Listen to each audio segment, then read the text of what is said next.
All right, folks, as usual, there seems to be some first week confusion.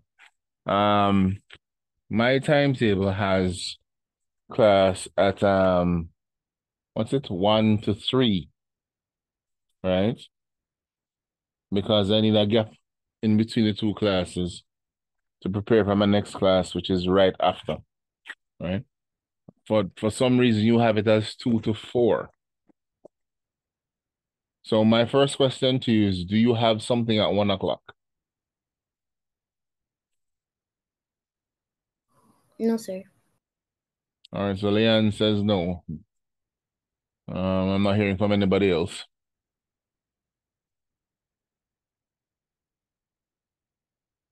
No, sir, I don't. All right. So, you have something at 12 o'clock though, right? The reason I'm asking is because some weeks I might have to leave early, leave at 2, at least for the next 5 weeks. Probably about 2 or 3 of those weeks I have to leave at 2. So if we could start at 12 instead and I could just go to 2, it would not interfere with that. Do you all have anything at 12? No, sir. Okay. So, In inorganic chemistry ends at 12 on Thursdays, oh, and all it's right. physics. So, all right, here's what I'll do. On the days when I have to leave for 2 o'clock, I'm going to suggest that we start class like about 12:15 on the day to give you a couple of minutes after the inorganic chemistry so that I can leave by 2 and we still get in most of the class. Right. I will of course let you know the week before so that it won't cause any confusion. But that said, we will do 1 to 3. Right. So just make that adjustment to your timetable otherwise, okay? So 1 to 3 otherwise. Now that said, let's take the 50 minutes we have and look at bones.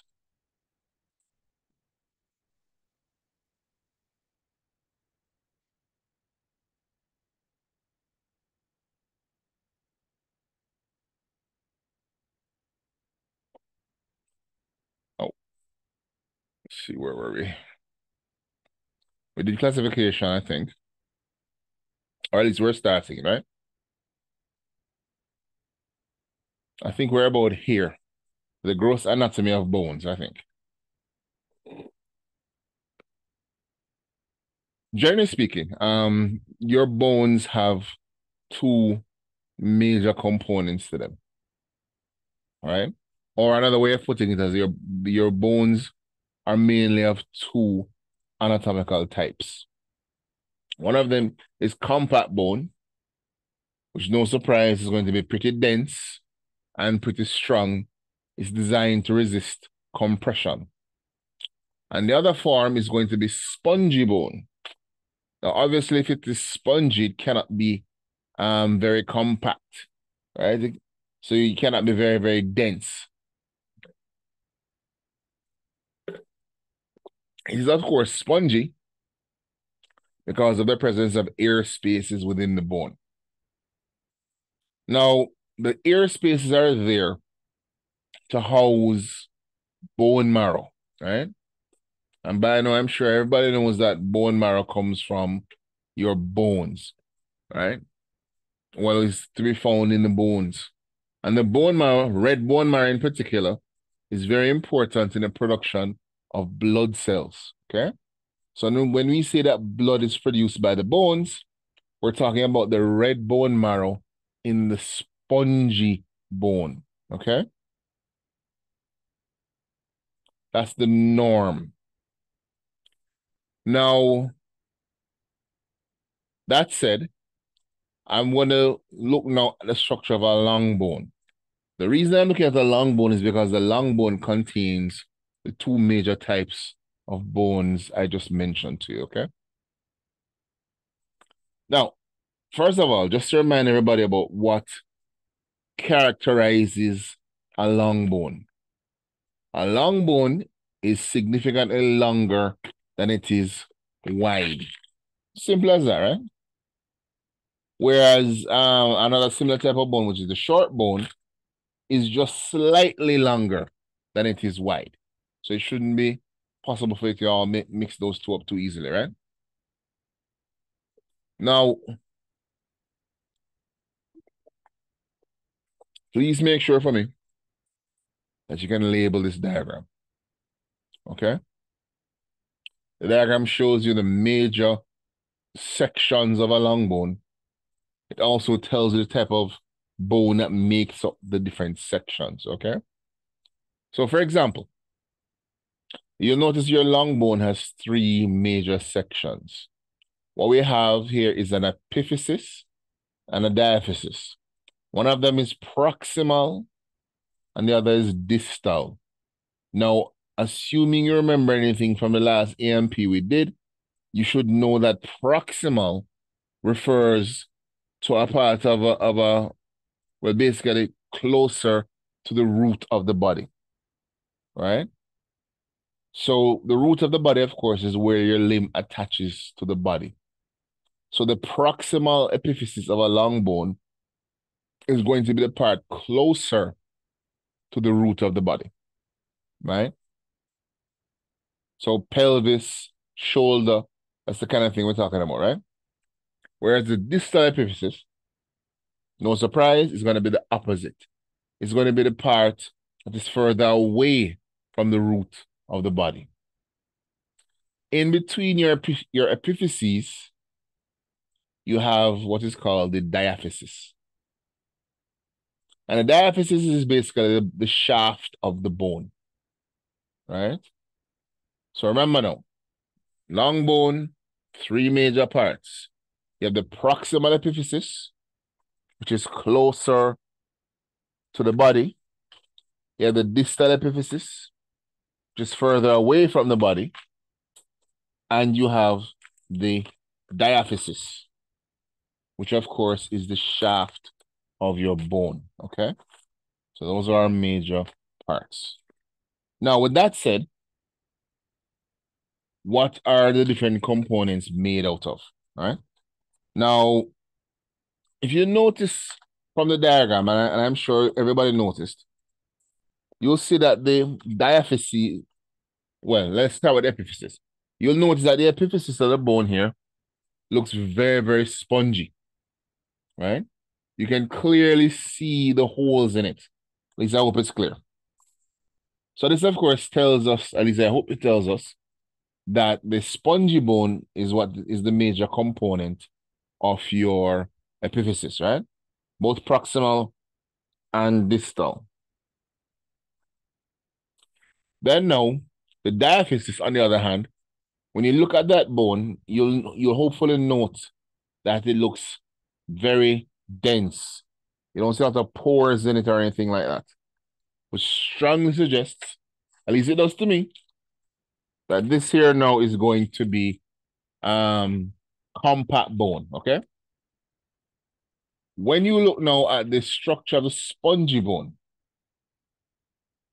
so we're looking now on this side here. You can now see the major components of the spongy bone. And I do, of course, want you to be able to label this part of the diagram. I want you to be able to state the functions of the bits and pieces you're seeing in here, right? So let's see if we can do that now. The spongy bone itself contains blood vessels, right? Hopefully everybody can see that, right? Now, I'm hoping it makes sense to you why spongy bone would contain blood vessels. Remember we said here that spongy bone contains bone marrow. And bone marrow, of course, is living cells. It's made up of living cells, and these living cells need oxygen to function.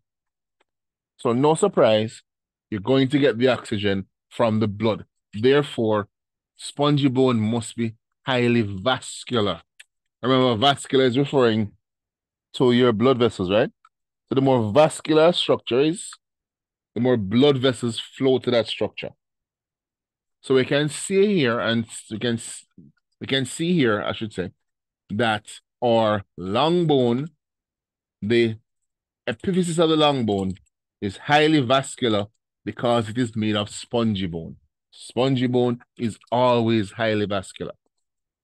Now, I also want you to notice some bony bars, BAR, as in, grill, that make up the spongy bone as well. So when I say bony bars, I'm referring to this, right? Now, this has a specific name. So these little bony parts here are called trabeculae.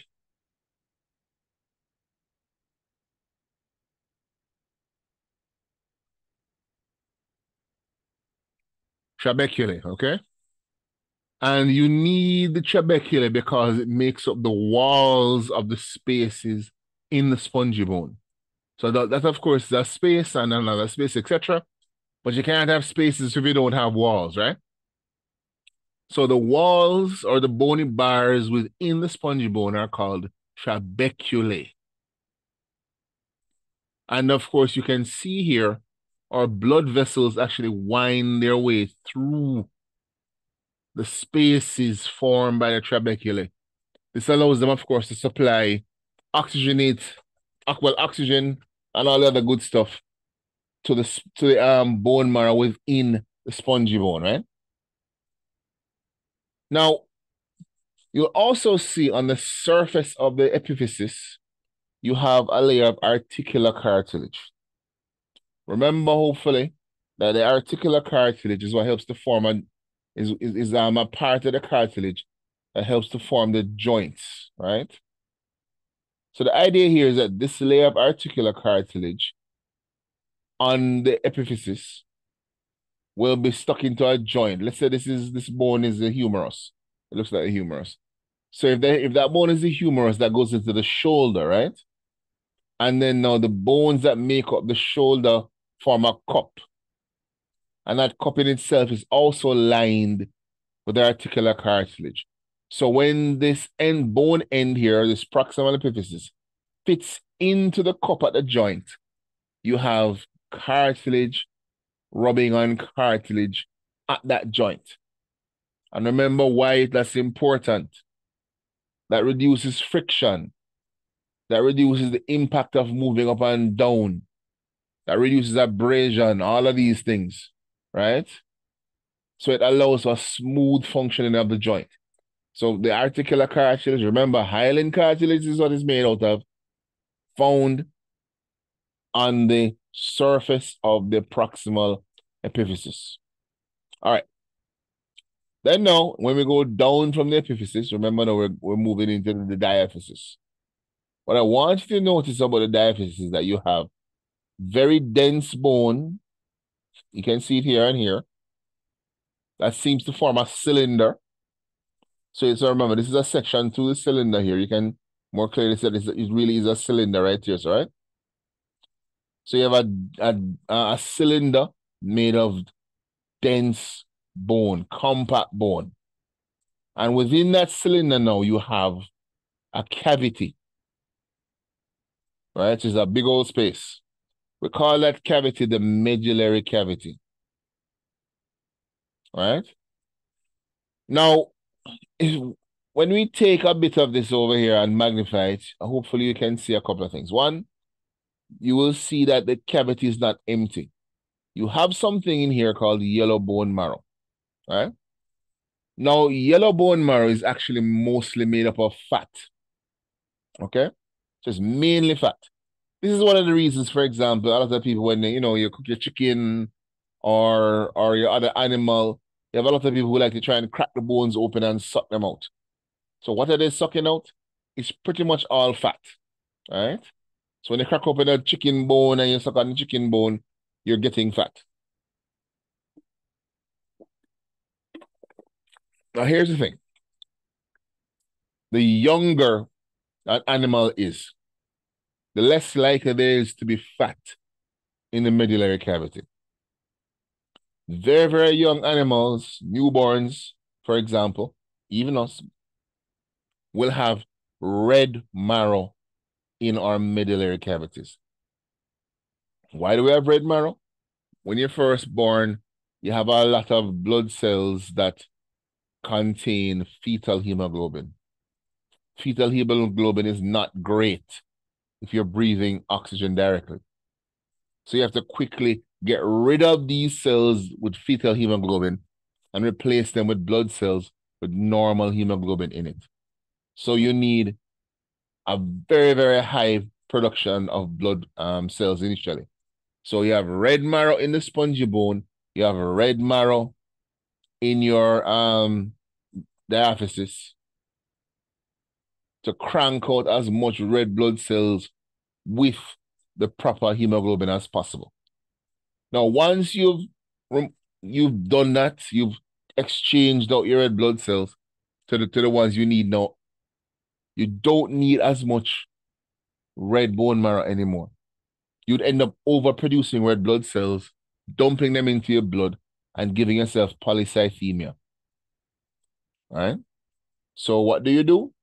You remove fairly quickly, in a period of a few months to a year or two, the red bone marrow from the diaphysis, and you don't leave it empty.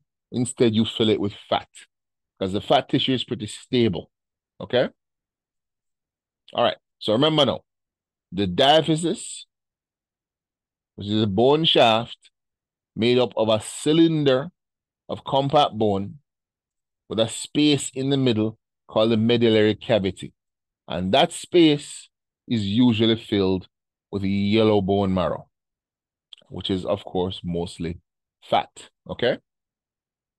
Now, the wall of your cavity here, the inner wall of the cavity, is lined with a special tissue called endosteum. Okay? So remember, the cavity is lined with endosteum. Just the same way that on the outside of the bone, you can see the cylinder here again, on the outside of the diaphysis, you have another layer called periosteum. Okay? So hopefully you have realized that once you see peri, you know that means around something, right? So we had perichondrium in the last class, and the perichondrium went around the cartilage. Now we have periosteum. So peri still means around, but chondro meant cartilage. So perichondrium went around the cartilage. Osteo, no surprise, means bone. So periosteum goes around the bone. Okay? Now, of course, endosteum, what do you have here? We have endo. And as I'm sure you all know, endo means inside, right? So we have inside osteum. So that is inside bone. So the periosteum is around the bone, and the endosteum is inside the bone. So you should not confuse those two things easily, right? At least I hope so. So remember now, inside the diaphysis is lined with endosteum, and then the cavity itself is filled with fat. Okay. Now, the compact bone itself, even though I said it's very dense and compact, it is made up of these rings here. Well, it's not really a ring, it's more like a cylinder. So they run like this. Okay.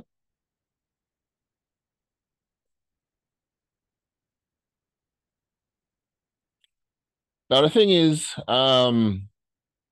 when you think of the compact bone, think of straws, right?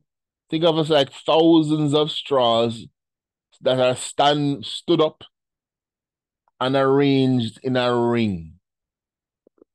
That is so you're gonna have multiple layers of these straws all standing up, going around in a circle. That's kind of what the compact bone is like, right? Because of this the basic unit of the compact bone, which we'll talk about in a little bit, right? Now, I also want to mention here that the periosteum, of which this is, has these little fibers here that connect the periosteum to the bone called Sharpey's fibers.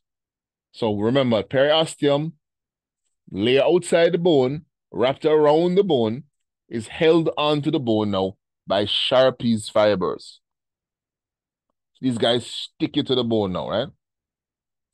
And hopefully you can see here that going through the periosteum, you're also going to have blood vessels that dip down now into the wall of the compact bone. And you'll notice here that these cylinders of compact bone all have a space in the middle of them, right? So that space is for small blood vessels to go in.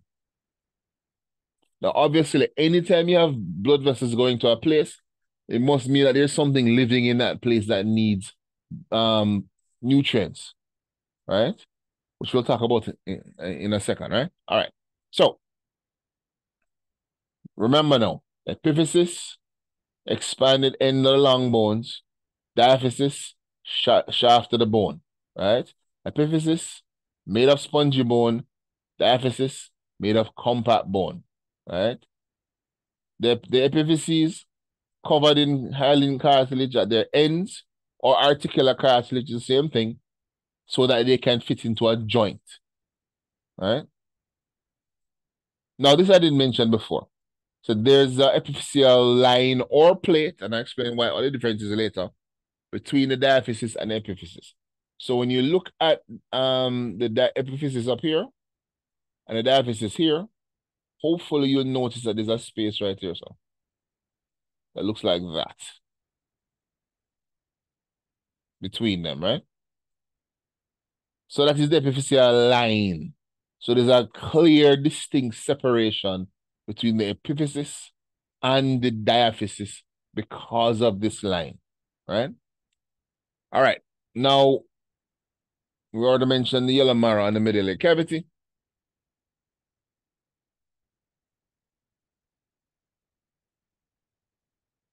Now, the periosteum is a double membrane, right? Most of the membranes you'll find sitting on the surface of structures in your body will tend to be double membranes. And what makes them double is that normally you have a part of the membrane that sits right on the structure, and you have another part that sits on top of that part, okay? When we were doing what was it, the lung last semester, you would remember that it also had a double membrane, a double pleural membrane, right? So it says here, you have an outer fibrous layer of dense regular connective tissue, and then you have an inner layer. So this is the part that is sitting actually on top of the bone itself, and this layer is osteogenic. So now what do we have? We have the word osteo, bone, and we have genic, which of course is genesis. So what does this word mean? Bone maker. So the inner osteogenic layer, its job is to make the bone. Okay? So one more time. Periosteum, two parts. You have the tough fibrous part on the outside. Normally these are for protection. And then you have the thinner part that is connected directly to the bone, and that part is osteogenic. It is therefore its job is to make bone. Now, within this osteogenic layer, you have two types of cells. We have what we call osteoblasts and osteoclasts. Okay? Blasts and clasts. Now, these cells here are responsible for managing the bone, right? For example, your osteoblasts, their job is to form more bone. So they make bones thicker by adding calcium and other things to the bone to make the bone more substantial, right? Then we have the osteoclasts. Now, obviously, if one of these structures is going to make your bone thicker, no surprise, the other one is going to do the opposite. So your osteoclast, its job is to wear away the bone, to essentially thin out the bone. Now, that said, I'm hoping you all are thinking, why do you want something to thin out your bone? That seems counterproductive. You're trying to give me osteoporosis, buddy? That makes no sense, right? But here's the thing. The calcium that you store in your bones and the phosphate you store in your bones is not just there for decoration. We spoke last time about the importance of calcium in the body. We spoke about how it's involved in the clotting of blood, how it's involved in sending nervous transmission, how it's involved in enzyme actions. Calcium is extremely important stuff, right? So you can't just have it put in the bone and you can never get it out because sometimes you're going to need it. So when your body needs calcium, you have to have these cells, the osteoclasts, that can remove the calcium now from the bones so that the calcium can go back to the rest of the body. And that is why you need to have osteoclasts, cells that are designed to dissolve away the bone so that the rest of your body can get the calcium from it, right? All right. Now, it mentions here that the bone membranes are richly supplied with nerve fibers, blood, and lymphatic vessels, which enter the bone via something called a nutrient foramina. A nutrient foramina, first of all, a foramen is a tiny hole, right? What is a hole? So the foramina is a hole in the bone. So what the nutrient part, of course, must have something to do with feeding something. I mean, the word is nutrient, right? So you have a tiny hole in the bone, and going into this tiny hole, you're going to have blood vessels. And these blood vessels, of course, carry nutrients. So this nutrient artery here dips into the bone through a nutrient foramina to get inside the compact bone, for example, and carries nutrients with it, okay? We already mentioned Sharpie's fibers and how they stick your periosteum to the bone, right? Obviously, the layer of periosteum mixed up directly to the bone is going to be the osteogenic layer, right? Then now we have endosteum, which we mentioned already before. Now, that is the long bone, okay? Now, of course, you also mentioned flat bones. So just to remind you again, long bones, this proximal epiphysis, diaphysis, distal epiphysis. Epiphysis is made of spongy bone. Diaphysis is made of compact bone with a medullary cavity inside. This now is a flat bone. And the structure of this is much, much, much different. I'm sure you recognize that, right?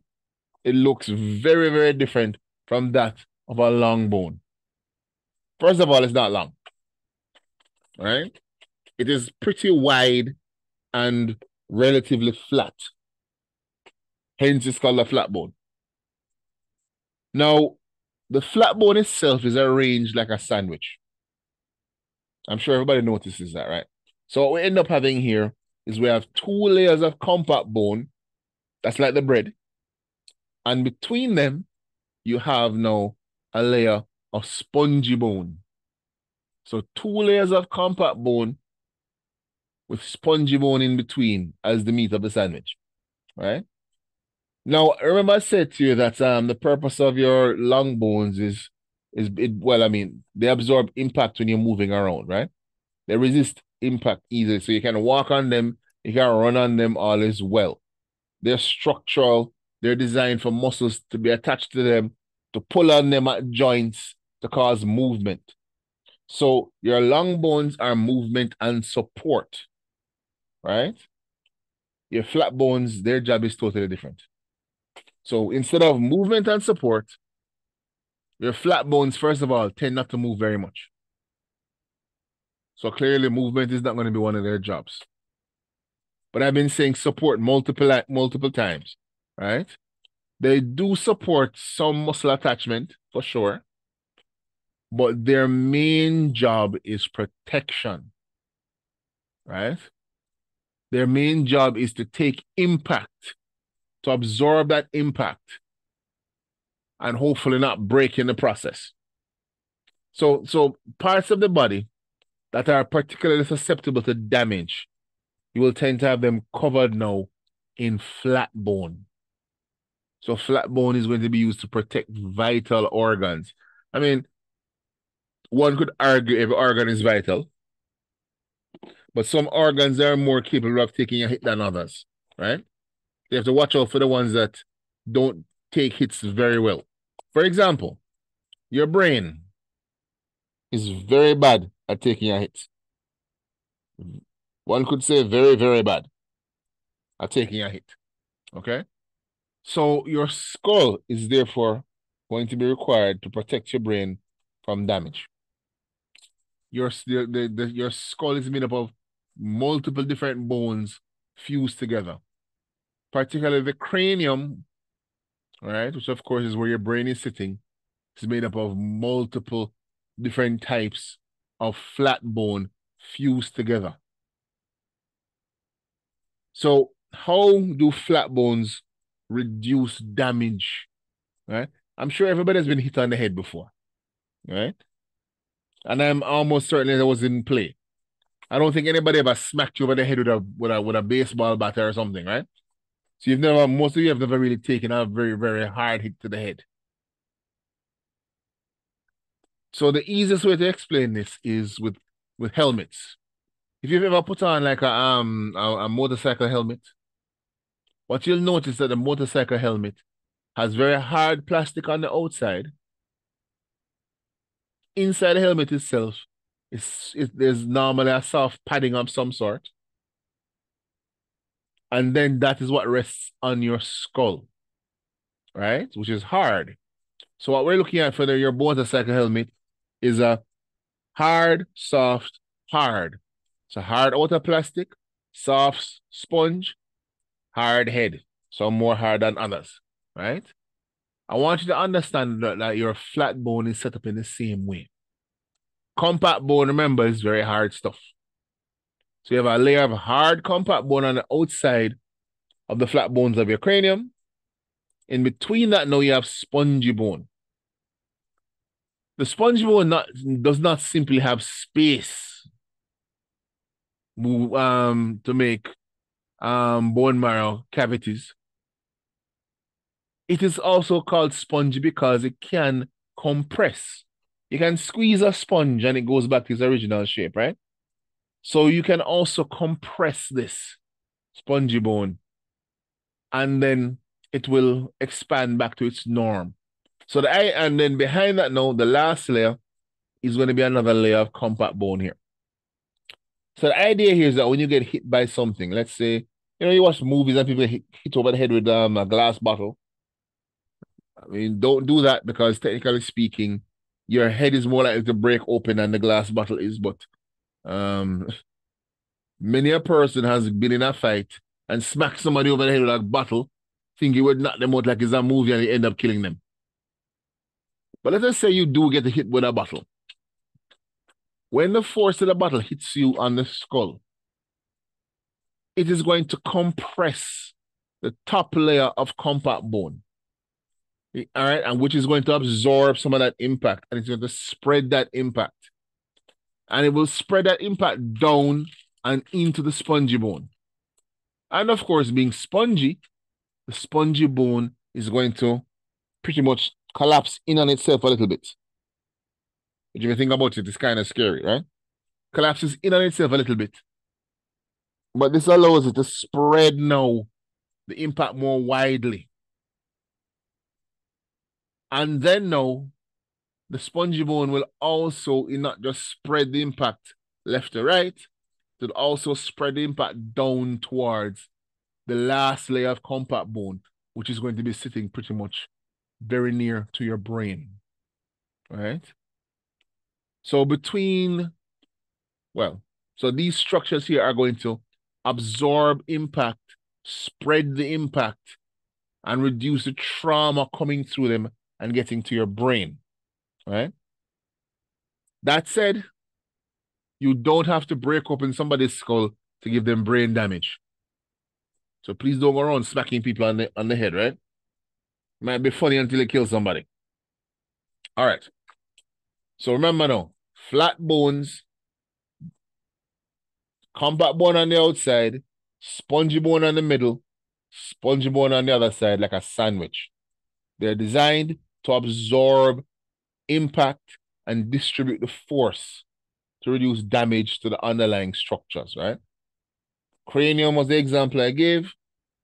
Smack over the head, probably won't die unless the person is really out looking out to the way to kill you, right? All right. So that's the information that we just went through, right? Now, see if this makes sense to you. We're going to talk now about hematopoiesis. Hemato, of course, as in hematoma, as in blood, right? And poiesis, when you see poiesis, think formation, right? So hematopoiesis is looking at the formation now of your blood, okay? I mentioned to you before that when you're very young, when you're an infant, basically, the parts of your body that are producing blood cells is not always going to be the bone marrow. Okay? So what we're gonna do is sorry,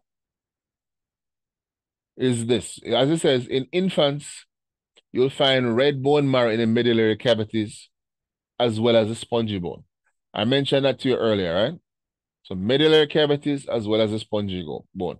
And I remember I also said to you, as you get older, you start replacing the bone marrow in the medullary cavities with yellow marrow, which technically speaking is not really bone marrow because it doesn't make blood cells, right? It's just there for storage. Now I know I repeat a lot. I think you all have been with me before, so you know I repeat a lot. But you also know that I always say to you, if I'm repeating too much, let me know. I'll be happy to say it once I move on, right? If you think I'm going too slow. All right, that said, continuing. So we already looked at this here, the microscopic aspects of the bone, but this diagram here is going to give us a bit more detail, okay? So what I want you to notice is this. This is compact bone we're looking at here, so right? And remember I said to you that compact bone is made up of cylinders of bones. So this here is one of the cylinders. The cylinders, it looks sort of, it's made up sort of like this.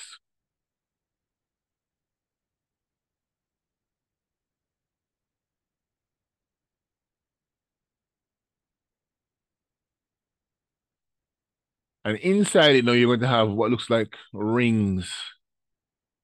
You know, like a tree. That's so easy to draw it here. But they get the idea, right? So it has rings in there that look like a tree. Now, the rings are important. The spaces between the rings are important as well, okay? We call one of these things here, which is your bone cylinder, we call that I have an osteon or a Haversian system, okay? So osteon or Haversian system. Either one is perfectly fine. And your compact bone is just made up of thousands of these cylinders packed together, right? Now, when you take a slice out of one of these osteons, so you can look in the wall of the osteon properly, you will see this. Yeah, the rings of bone, the rings are made up of bone, okay? And between each ring of bone, you have space. And living inside the space, you're going to find bone cells. Your osteocyte here, remember once again, osteo means bone. So your osteocyte is going to be your most common type of bone cell you're going to find, right? So that means, of course, that your bones, which of course are mostly inorganic, are loaded with blood cells. Well, cells, I should say, which is one of the reasons, of course, you need to have in the middle of one of these osteons a blood vessel. And this blood vessel is going to transport nutrients and oxygen and all the good stuff you're going to need to pass on now to your osteocytes to keep them alive. Why do you need osteocytes in the bone to begin with? If your bone was a completely dead structure, when that bone got damaged, how would it get fixed? Right? The purpose of the osteocytes is to help to maintain the structural integrity of the bone. It keeps the bone strong and in good condition. So they're the janitors and maintenance workers of the bones, right? So therefore, you have to pay them. In this case, you pay them in nutrients and oxygen, which is what your blood vessel is for, right? Now, the blood vessel runs through a section of the Haversian canal called the central canal, because of course it's right in the middle of it. But I'm hoping you also notice here that you can have blood vessels that connect between one another, right? So this is basically a hole that connects two osteons together. Here's one, here's the other. And then running between them now, connecting the blood vessels together is your is a small blood vessel.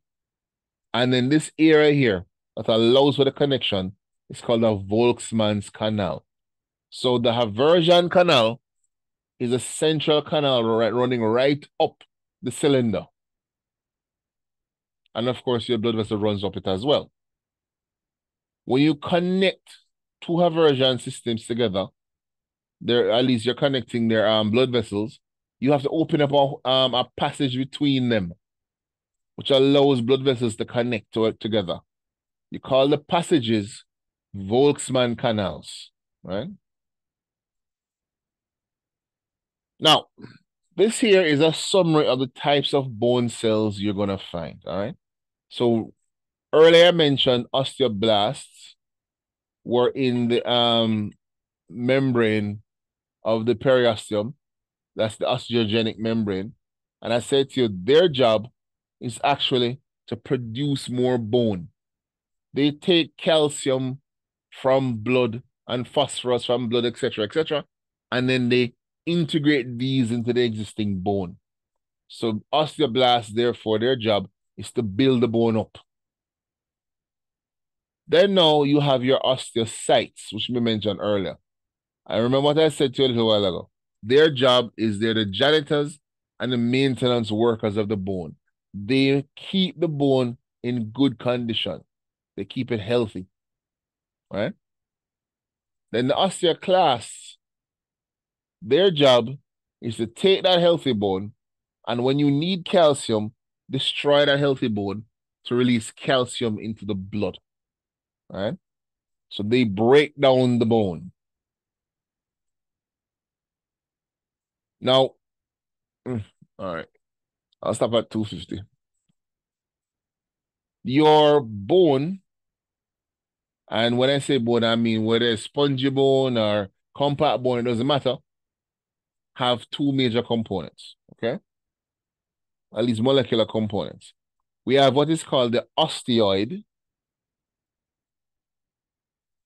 not to be confused with osteon, please, right? So osteon refers to the bone cylinder or the Haversian system.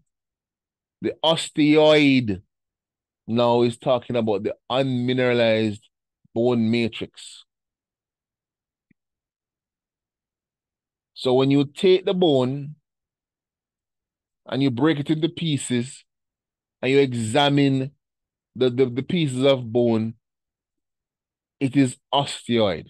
It's minerals, it's mostly calcium, phosphorus, some magnesium, maybe manganese and some other things, right? So the osteoid is going to be sorry, I'm confusing myself. Osteoid is the unmineralized part of the bone. My apologies. That now is comprised mainly of organic components. And the organic components we're referring to now are going to be things like proteoglycans, glycoproteins, and a whole lot of collagen. Now, obviously, if it's organic, it's going to essentially be made by the bone cells as well, right? So you have osteoid being an organic part of the bone. And then this is what should have said before. Hydroxyapatite now is the inorganic part of the bone. So hydroxyapatite.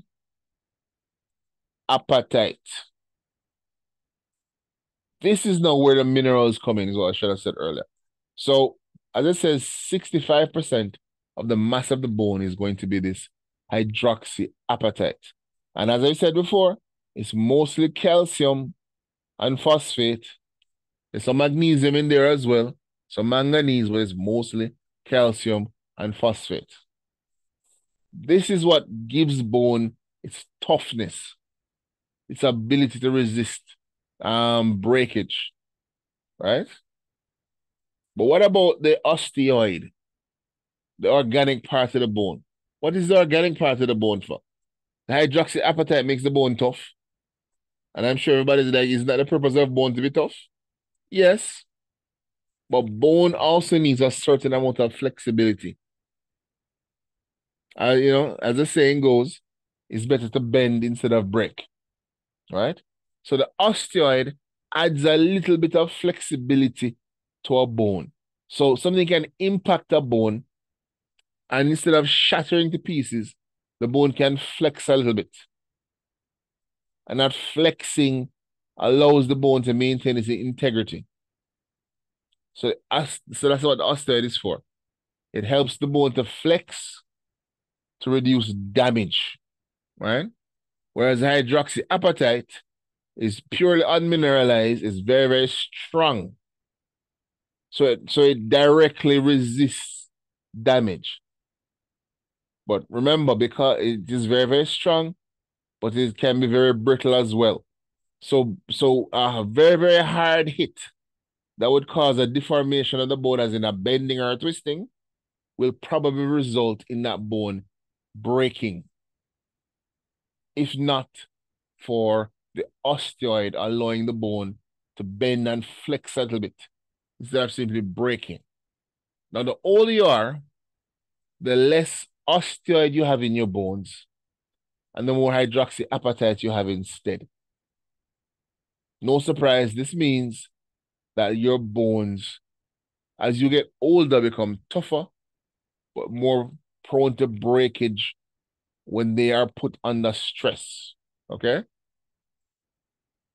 All right. I will continue this tomorrow. Please remember we have a class tomorrow at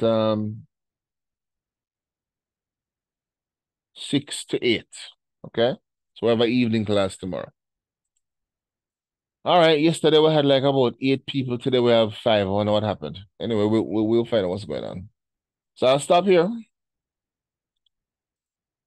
And we'll pick this up tomorrow. I'm hoping we'll be done with bones no later than next week. So next week, Tuesday. All right. We should hopefully be done with bones.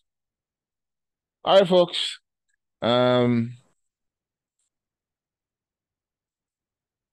Remember tomorrow, 6 to 8. I'll meet you all then. Have a good rest of your day. Okay, sir. All right, bye.